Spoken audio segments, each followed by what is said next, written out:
Hi everyone, and welcome to the fourth clip in this Managing Uncertainty series. And this one's all about using your support network and maintaining those connections during this time. So in this clip, I'm going to talk more around the benefits of using your support network, talk to you about how you can create your own support systems and networks during this time. And then finally, I'm going to provide you with some examples of how to get the best out of your support network. So let's start off by reminding ourselves that we are not alone during this time, but we are all in this together. And remember the analogy that I've used previously in clips and series around the fact that we may not all be in the same boat, but we are definitely all riding the same storm.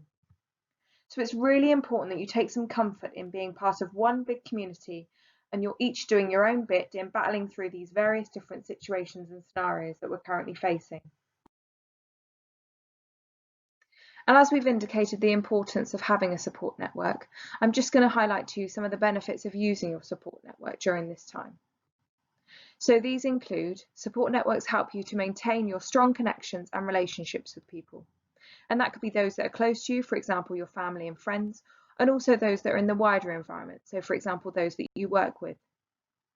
Support networks also help you to feel more supported during these difficult times, as well as to help you deal with any emotions that you may be experiencing.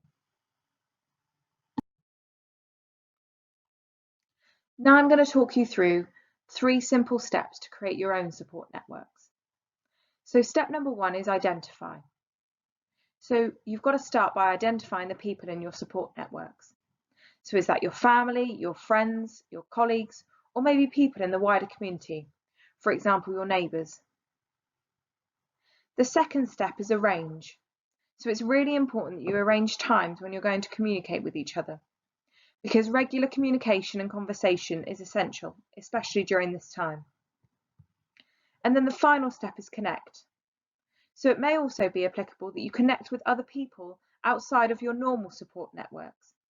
So remember, I talked around how everyone is in different boats, but we're all riding the same storm. So it may be worth connecting with people that you don't normally have a conversation with because you can share some of your experiences. And remember, in stressful times, it can be easy to shy away from reaching out to people, but it's really important that you do. So finally, I'm going to run through some examples that's going to help you get the best out of your support networks. And the first one is something that everyone's probably doing on a regular basis, but it's really important, and that is to have a conversation. So the power of talking to someone is immense. And just because we can't physically go and socialise doesn't mean that we must stop socialising altogether. So make a conscious effort to pick up your phone and call your family, your friends, or your work colleagues. Another example is engaging your support network using the technology. So use social media or technology that's available to you to help communicate with your friends, family, and work colleagues. And some examples of these include Zoom. So I've been involved in many a Zoom quiz on a Friday night with my friends and family.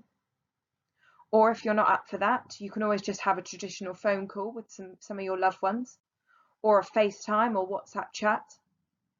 Or finally, you can also try and recreate those corridor conversations, but just using Teams with some of your work colleagues. Thank you so much for listening, and I hope this clip helped you to realise how important using your support networks are, especially during this time. I hope you found it useful and informative, and I'll see you soon.